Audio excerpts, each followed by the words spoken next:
ٹھیک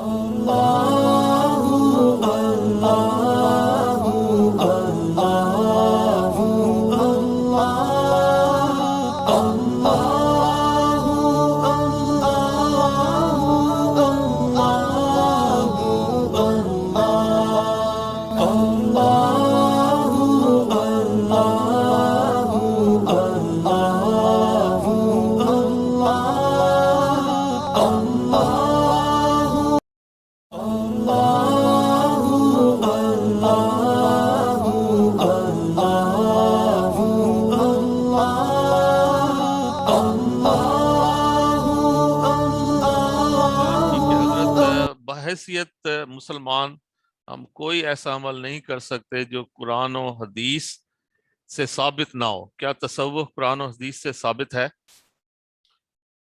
ہاں، تصوف بالکل قرآن و حدیث سے ثابت ہے. تصوف میں ہم کیا کرتے ہیں؟ ہم کہتے ہیں آپ میں تکبر نہیں ہونا چاہیے، ہم کہتے ہیں آپ میں حسد نہیں ہونا چاہیے، ہم کہتے ہیں آپ جھوٹ نہ بولیں، ہم کہتے ہیں آپ صلہ رحمی کریں، ہم کہتے ہیں آپ لوگوں کے لیے خیر کے کام کریں، ہم کہتے ہیں آپ خالص اللہ کی رضا کے لیے صدقات کریں، خالص اللہ کی رضا کے لیے عبادات کریں. اس میں سے کون سی چیز ایسی ہے جو کہ قرآن و حدیث سے ثابت نہیں؟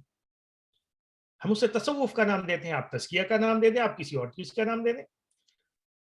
یہ تصوف اور اسلام میں، تصوف اور شریعت میں تو کوئی بعد ہے ہی نہیں.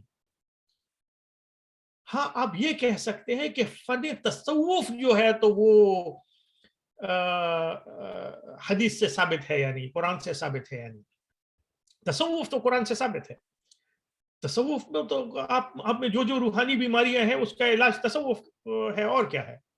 ہم کہتے ہیں آپ میں اخلاص ہونا چاہیے، ہم کہتے ہیں آپ میں ریاکاری نہیں ہونی چاہیے، ہم کہتے ہیں آپ میں جو ہے تو حب جاہ نہیں ہونی چاہیے، ہم کہتے ہیں آپ جو ہے آپ کے دل میں دنیا کی محبت اتنی زیادہ نہیں ہونی چاہیے کہ وہ اللہ کی محبت پر غالب آ جائے.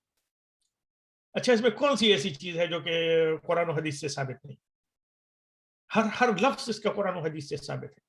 فن تصوف جو ہے تو ان ساری چیزوں کو اپنے آپ میں پیدا کرنے کے لیے، جس طرح وقت گزرنے کے ساتھ ساتھ فن تفسیر ایک علم کی صورت میں ہمیں معلوم ہوا، فن حدیث ایک علم کی صورت میں ہمیں معلوم ہوا، یا لیکن اس میں مشائخ نے اس کو اسٹیبلش کیا. جیسے فن علم الکلام جو ہے تو ایک علم کی صورت میں اسٹیبلش ہوا، جس سے حدیث کی تدوین میں ہمیں فائدہ ہوا فن حدیث کے ذریعے، قرآن کی تفسیر میں ہمیں فائدہ ہوا فن تفسیر کے ذریعے. اسی طرح جو ہے تو آرگومنٹیشن کو آرگنائز کرنے کے لیے فن علم الکلام بنا. تو یہ ساری چیزیں جو ہے تو جیسے جیسے وقت گزرتا گیا، چونکہ زمانہ اتنا سادہ نہیں رہا جتنا رسول اللہ صلی اللہ علیہ وسلم کے زمانے میں تھا، تو اس زمانے میں جتنی کمپلیکیشنز لوگوں کی زندگی میں آتی گئی، عجمی لوگوں کے ساتھ انٹریکشن کے اس میں کی وجہ سے، تو ان کمپلیکیشنز کو جس طرح باقی علوم اس کے لیے ایجاد کیے گئے تاکہ ان کمپلیکیشنز جو ہے اس کی نیگیٹیوٹی سے بچا جائے، اسی طرح فن تصوف ایجاد ہوا تاکہ لوگوں کے دلوں میں جو ریاکاریاں پیدا ہو گئی ہیں، جو انکنٹرولڈ ایمبیشنز، انکنٹرولڈ خواہشات، جیسے نفس لوگوں کے بڑے ہو گئے ہیں، جیسے کہ اب لوگ بغیر کسی جھجک کے جھوٹ بولتے ہیں، بغیر کسی جھجک کے غیبت کرتے ہیں، بغیر کسی جھجک کے بد نظری کرتے ہیں. یہ جتنے بھی گناہ ہیں وہ لوگ بڑے بغیر کسی جھجک کے کرتے رہتے ہیں. تو اب اس کو کیسے یعنی ہم لوگوں میں وہ خصوصیات پھر سے پیدا کریں، اس کے لیے فن تصوف ایجاد ہوا. اچھا، اب یہ تو کہا جا سکتا ہے کہ بھئی فن تصوف میں آپ لوگ جو اذکار کرتے ہیں تو کیا وہ اذکار ایگزیکٹلی ویسے ہی رسول اللہ صلی اللہ علیہ وسلم سے ثابت ہیں یا نہیں؟ تو اس کے بارے میں ایک بات آپ کو اصولاً سمجھ لینی چاہیے، بڑی امپورٹنٹ بات ہے.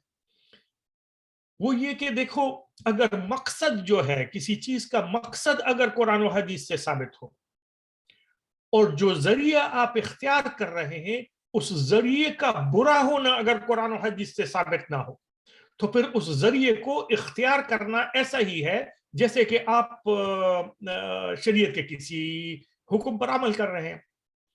فار ایگزامپل، اپنی صحت کا خیال رکھنا جو ہے تو یہ قرآن و حدیث سے ثابت ہے کہ آپ اپنی صحت کا خیال رکھو.